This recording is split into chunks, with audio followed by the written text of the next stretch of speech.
All right, good afternoon. My name is Brennan, and this is my demo lesson for the Tessellations interview. And this class, which is focused on bird nests, would probably be most appropriate for 3rd to 4th grade. It meets some of the next generation science standards around life cycles, around adaptations, around inherited traits, and yeah, begin. So, good morning, class. My name is Mr. Bird. I'm very excited to share this lesson with you. And while I was preparing for this lesson, I actually found this on the ground. Now, can anyone tell me what this is? Ask for student volunteers, and they'd say, "Oh, it's a bird nest." And I would talk about how I found this bird nest on the ground. Interesting that I found it at the beginning of spring. Wonder why that is. I would ask them to, what do you notice that this bird nest is made out of? And while I was, inspired by this nest, I decided it'd be really cool to learn about bird nests in our classroom and also to have an opportunity to make our own bird nest. Now, while I was collecting materials to build our own bird nest, I actually found this. Now, what is this? You're right, this is also a nest. And notice how beautifully woven it is together. And what I'd like you to do is just to observe what are the differences you notice between these two nests. Why do you think this one is in a box while this one I'm just holding like this? And to ask them, what materials do you see? And I would expect them to be able to figure out that this one's in a box because it's a little weaker and it's kind of more like twigs or pine needles maybe even, whereas this one is woven together with some kind of grass and it's really strong. So I could pass these around, they could hold them, kind of, observe them, and then I would ask questions like, which nest do you think is stronger?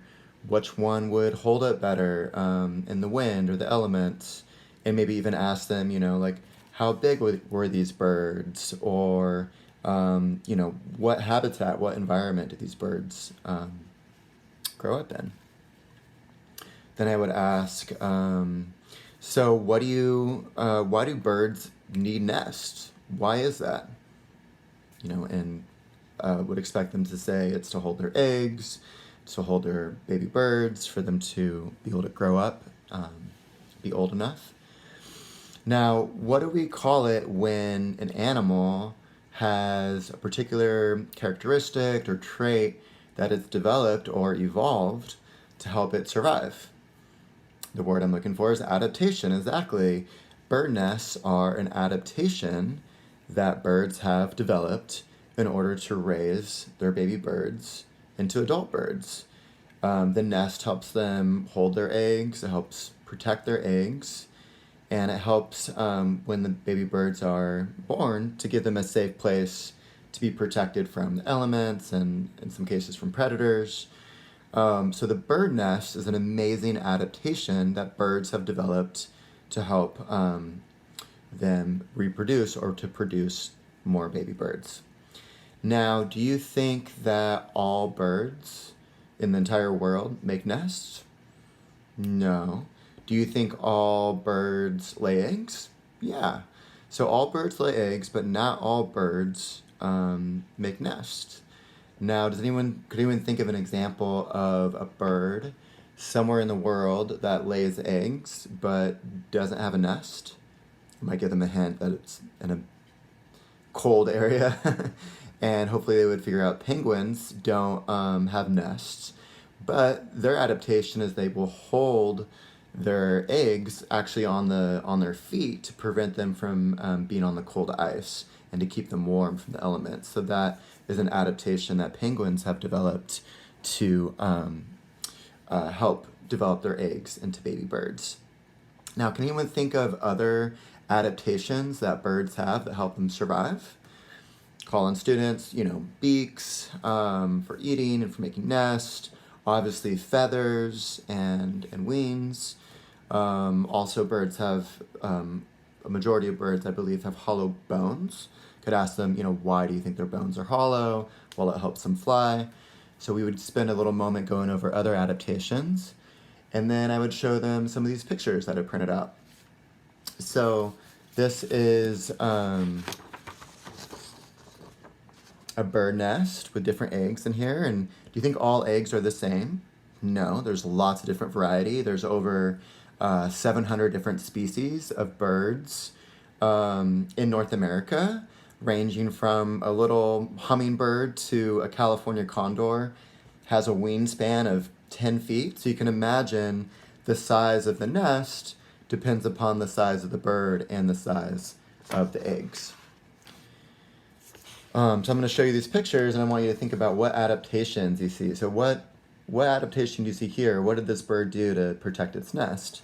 And yeah, you might notice that it built it within this branch, so it's up in a tree, protecting it from predators, and it used the branch to actually help support the nest and make it stronger. Now, does anyone know why do birds have to sit on their nest? Is it just to protect the eggs? So it's actually to keep the eggs warm, and this is known as incubation. And that word just means that the typically I would think the female bird, but maybe the male bird as well, has to sit on the eggs to keep them warm so that they will be warm enough to develop in a healthy way. So that's another adaptation that birds have. What is the adaptation you see in this picture? So hopefully the students would know this is a woodpecker, and the adaptation is that the woodpecker is really good at pecking out holes and creating its nest in trees. And that is a great adaptation because this is a very protected nest from predators. What is the adaptation that you see here? So hoping students would be able to recognize that by building this nest in the cactus, it's going to prevent predators from getting into the nest and getting at the eggs or the baby birds. It's a cool adaptation.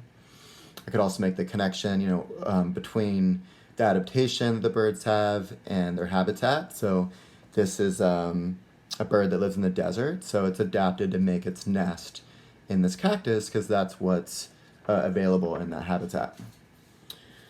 What is the adaptation we noticed here?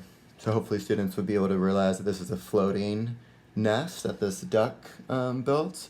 And again, this is using available materials. It's adapted to its habitat, and this is also going to protect its babies from predators. And what is the adaptation we notice here? So, we live in an environment that's been, heavily changed by humans. And this osprey has decided to build its nest in a telephone pole, which is kind of like a tree, a new modern tree. And, this is also a great way to protect its babies also while using what's available. This telephone pole is available for the osprey to use. And what do we notice here? So you can see these birds made a nest in an old lantern. These birds made a nest in a street lamp. Kind of cool way that they've adapted to human structures.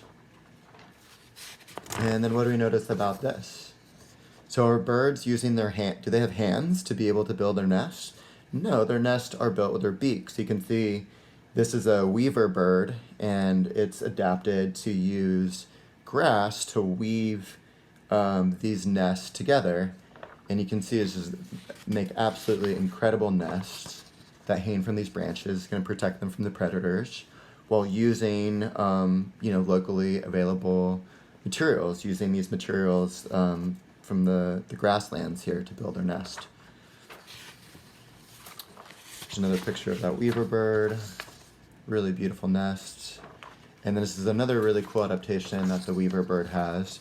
You can see this is a false entrance. Now, why would the bird go to all that work to make a false entrance? Yeah, exactly. So you can see the snake or other predators are going to go through the entrance that's obvious, thinking that's the entrance to get to the eggs. but actually that's a false entrance to just confuse your predators. So it's a really cool adaptation. And then for this bird, what materials do you see here? Exactly right. This bird built their nest out of mud. Now, why would mud be a good material to build a nest out of? So this is a cliff swallow nest. Now, why do you think they spent all this time and effort and energy to build a nest up here? Exactly. So by building their nest up on a cliff, or some of you might have seen this under a bridge, or even in your home, under the roof. This is a great way to protect the swallow nest from predators. And the way they build this is they pick up little pieces of mud, wet pieces of mud in their beak, and bring them up in these pellets to form these nests. And some of these nests, I read, can have over 1,000 pellets in each nest. Cliff swallows also like to build their nests in little colonies, in little groups. Why do you think they would do that? So there's another adaptation that maybe, birds can take turns watching out for predators. So in this case, they are actually stronger in numbers than if they just were on their own. So there's just some examples of different bird nests. Does anyone have any questions about bird nests, or does anyone have a personal story of finding or seeing a bird nest? So I would harvest that. And then I would introduce the hands-on part of our lesson, which would be, I would have, wet clay, I would have different sticks and pieces of grass that I had collected. And also, I would invite the students to be able to use the materials they can find on within the nature campus. And then we would split up into groups of probably 2 or 3 students. They would get a little paper plate, and they would have a little beak, which could be like a box or a paper coffee cup. And then the group would have to design the nest, think about how big their bird is, what habitat it lives in, what materials might be available. And then they would spend, probably like ideally 15, 20 minutes building their own nest.